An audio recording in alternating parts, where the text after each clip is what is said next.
I want to begin this session with a story, one that we actually just heard at our Sunday service a few weeks ago. It is the account of Jesus' first miracle at the wedding at Cana, as recorded in John's Gospel. You can find the text of this in your retreat packet. On the third day, there was a wedding in Cana of Galilee, and the mother of Jesus was there. Jesus and his disciples had also been invited to the wedding. When the wine gave out, the mother of Jesus said to him, "They have no wine." And Jesus said to her, "Woman, what concern is that to you and to me? My hour has not yet come." His mother said to the servants, "Do whatever he tells you." Now, standing there were 6 stone water jars for the Jewish rites of purification, each holding 20 or 30 gallons. Jesus said to them, "Fill the jars with water," and they filled them up to the brim. He said to them, "Now draw some out and take it to the chief steward." So they took it. When the steward tasted the water that had become wine, and did not know where it had come from, though the servants who had drawn the water knew, the steward called the bridegroom and said to him, "Everyone serves the good wine first, and then the inferior wine after the guests have become drunk, but you have kept the good wine until now." Jesus did this, the first of his signs, in Cana of Galilee, and revealed his glory, and his disciples believed in him. Now, perhaps you, like me, have heard this story many, many times, and so it feels quite familiar when you hear it. And yet, I will confess that it has always seemed a little bit strange to me, sort of abrupt and awkward. Jesus is clearly not that keen on his mother's request to do something about the shortage of wine. He insists to her that his hour has not yet come, that it's not the right time or place to disclose this aspect of his abilities. And yet, for reasons that are never actually stated in the text, he changes his mind, and he goes ahead and he does it anyway. Now, given the magisterial opening of John's Gospel, how the Word became flesh and dwelt among us in a cosmic, unfolding plan of salvation, this first miracle feels a little clunky, as though perhaps the incarnate Word had a different sort of plan for revealing himself to his disciples and the world, a grander plan, perhaps, until he collided with the mundane urgencies of our human need. A party, nothing to drink, do whatever he tells you. It is fitting, somehow, that God, coming to abide with us, would discover that sometimes, for us mere mortals, redemption simply looks like getting dinner on the table. You have to take things as they come, adapt on the fly. And honestly, that is one of the things I love most about Jesus, that he does this, that he meets us where we are, not just in this story of the wedding at Cana, but throughout the Gospels. Time and again, we find him willing to let go of one plan or priority or high-minded ideal in order to embrace who or what is actually in front of him, to work with what he is given, to love what is happening, rather than perhaps what he or someone else thinks ought to be happening. This relinquishment, this letting go, this radical acceptance of the present moment. One theological word that we sometimes use for this is kenosis. Kenosis, which literally means emptying. In Jesus' case, his kenosis, his emptying, is choosing to put aside any ability to control the outcome of his life and his ministry, and instead prioritizing love as his primary task, trusting in his relationship with the Father to see him through whatever comes. But what is so remarkable about Jesus' kenosis is that it doesn't drain him of his humanity. He isn't walking around like an empty shell or a detached, aloof ascetic. Strangely, it makes him more alive. It is part of what makes him so compelling. It's part of what makes him free. This kenosis draws him closer to the heart of his mission. And so the more that he lets go, somehow the more his glory is revealed. The author and contemplative teacher and Episcopal priest, Cynthia Bourgeau, writes that perhaps more than any other aspect of his ministry, Jesus' embrace of kenosis, of emptiness, as a spiritual path, was a unique and startling teaching in his time and context. And I would say it remains so for us today.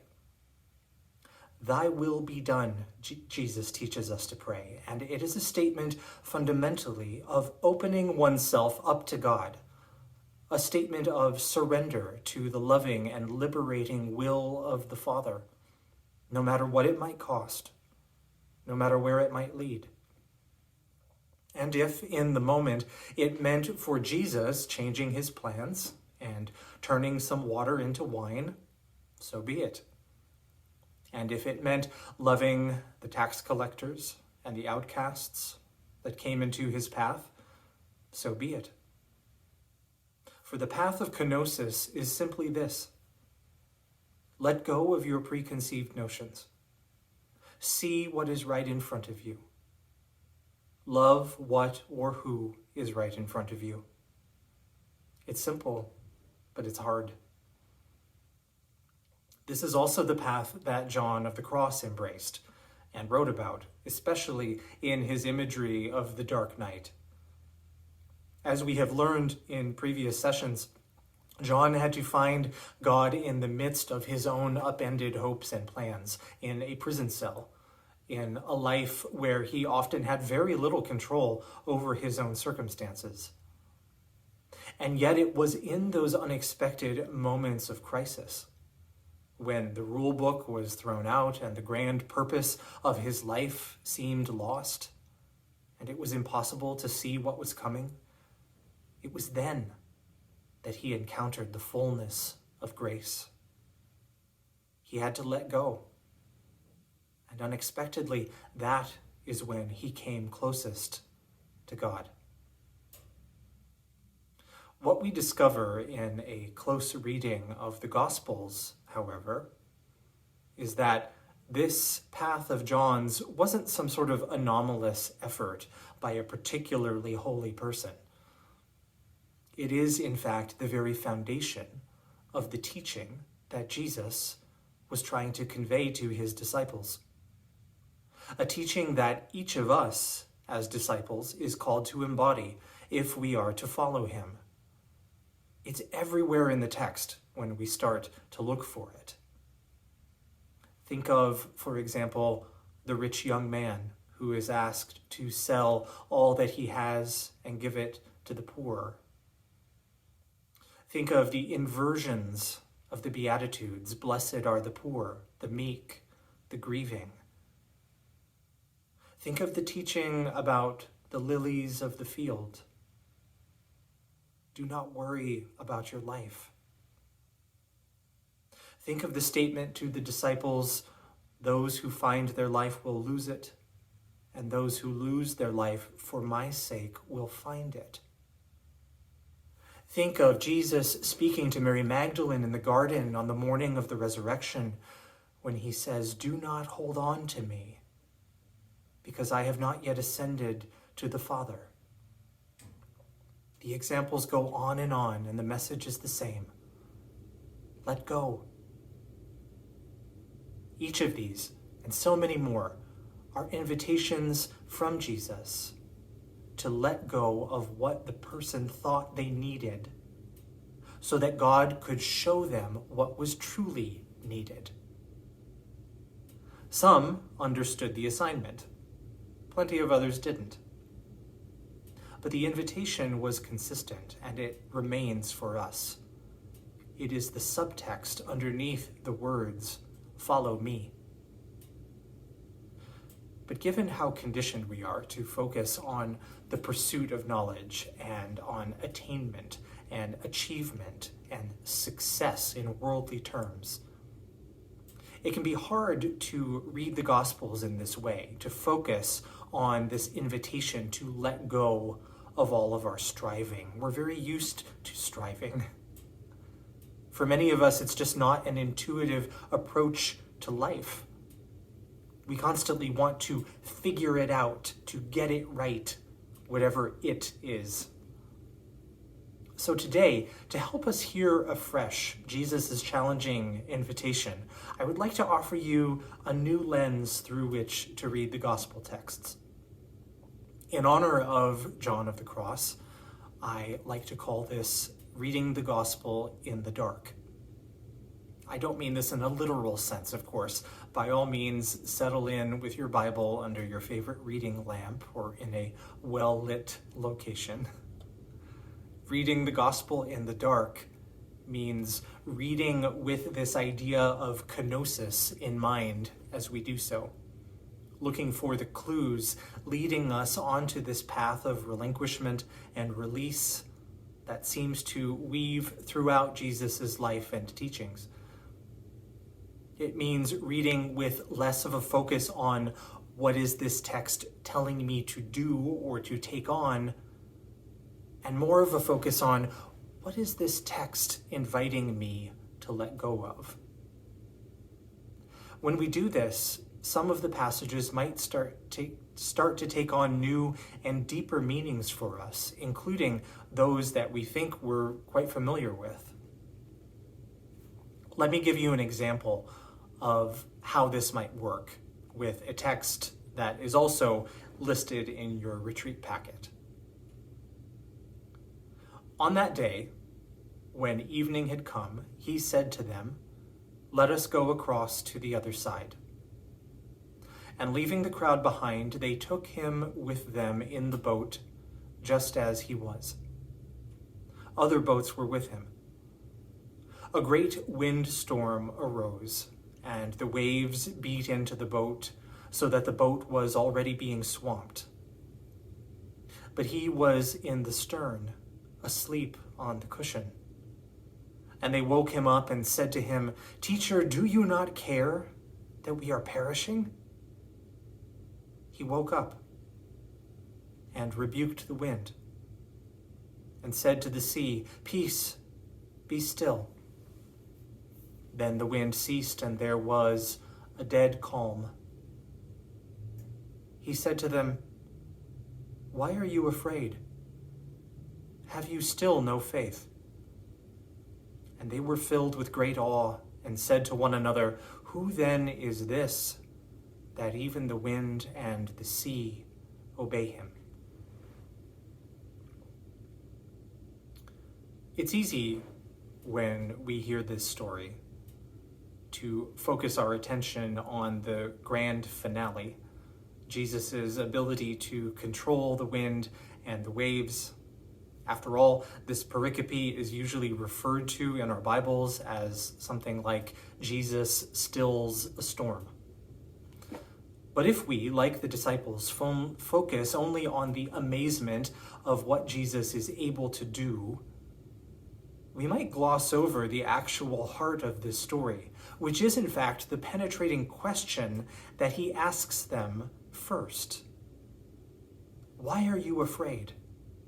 Have you still no faith? Isn't this a bit of an odd question to ask when a boat is sinking?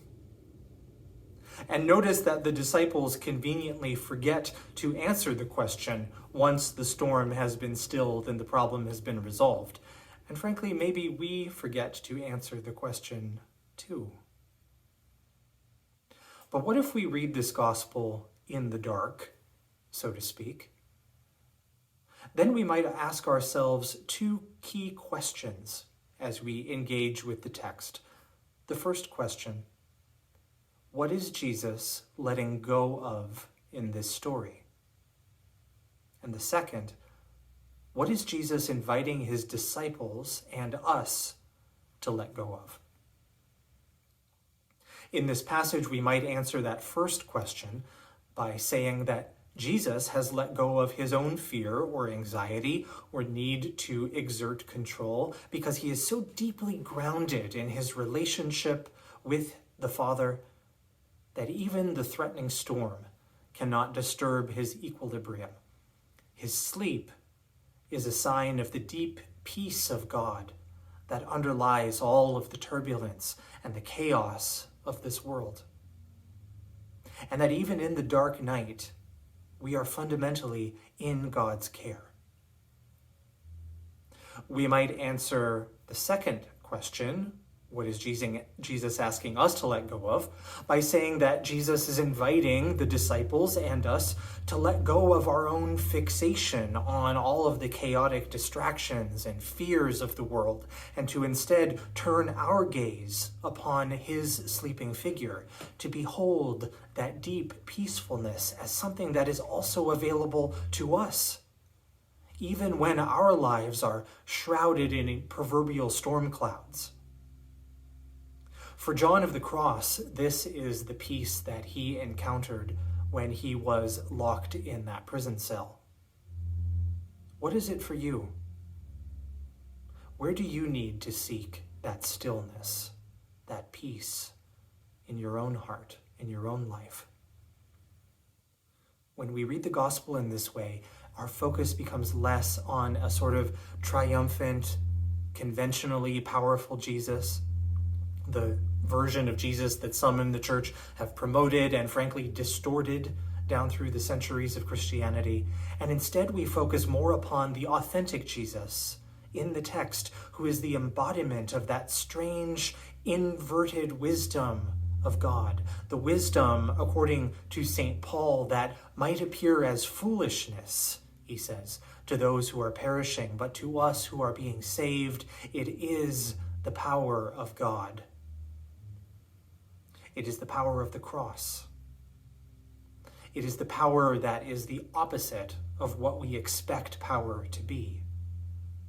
The power that can only be found in the dark when we let go. So now I want to invite you to try your hand at this method of reading the gospel in the dark. I've picked out a couple more passages from the Gospels for you to consider. And as you read through them, ask yourself, first, what is Jesus letting go of in this story? And second, what is Jesus inviting me to let go of through this story? Sometimes one of these questions might feel more relevant to the passage than the other, and they may not apply to every single passage that you come across in your Bible study. But by using this simple pair of questions, I believe that a whole new dimension of Jesus might reveal itself to us, and thereby a new dimension of our own discipleship. What are the things that have burdened you for so long that God is now asking you to release? What do you need to stop holding on to? What space can you clear out in your heart so that the power of God might meet you in that emptiness? What expectations or plans need to be put aside so that you can love what is right here, right now, as Jesus did? As we ask these questions of ourselves and of the Gospels, as we pause in the darkness, we might be surprised to discover that Jesus has always been there with us and can guide us through the unseen landscape of the nighttime, for he knows the dark night all too well. It's part of his story too.